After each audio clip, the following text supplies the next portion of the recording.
There's a lot going on in the energy industry right now. Oil at $50 a barrel. Natural gas has been low now for quite some time. Revenue sources are low, and the cost of production has gone through the roof. It's getting harder and harder to find resources outside of the shale plays in the United States. Global supplies are becoming expensive. Global demand is leveling off. And there's a case to be made that this demand will stay leveled for quite some time. In fact, electricity demand is lower than it was back in 2008. How's this going to affect you? It may already be affecting you. You may be looking at early retirement. You may be looking at getting out soon. Good morning. My name is Paul Carroll. I'm the CEO and founder of Efficient Wealth Management. We're a boutique wealth management firm based here in the Woodlands, Texas.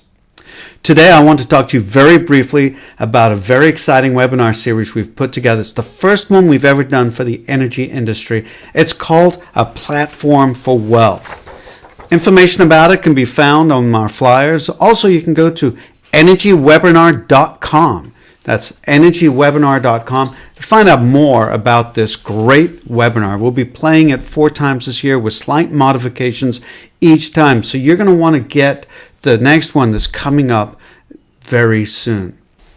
So what are we going to be talking about in these webinars? First, retiree option and benefits. Most of the major players have very similar options. We will try to identify some of the differences for you. Those options often involve, make available advanced strategies that are off most people's radar. For example, if you're getting a pension, did you know that you can probably defer it for a larger amount? You may want to game the interest rate moves that are going on right now. Retiree medical benefits are a big deal for a lot of people, and there are various opportunities available, again, depending on your employer. Disbursement strategies. Even those investors who have a good idea how to invoke modern portfolio theory, how to rebalance their portfolio, probably don't know much about how do you disperse the money. You may be familiar with the old standby, the 4% rule, but how do you incorporate the rebalancing strategy to make sure you're dispersing the right 4% of that portfolio, or 5%, or 3%, depending on both your longevity and the guardrails you're willing to invoke.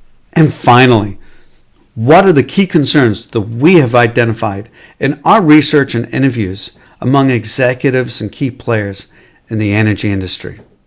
It's a great webinar. The Platform for Wealth webinar series this year is the first time we've ever done it. We've done it previously in other industry segments. We're very excited. We've found great feedback from our previous series. We look forward to seeing you there.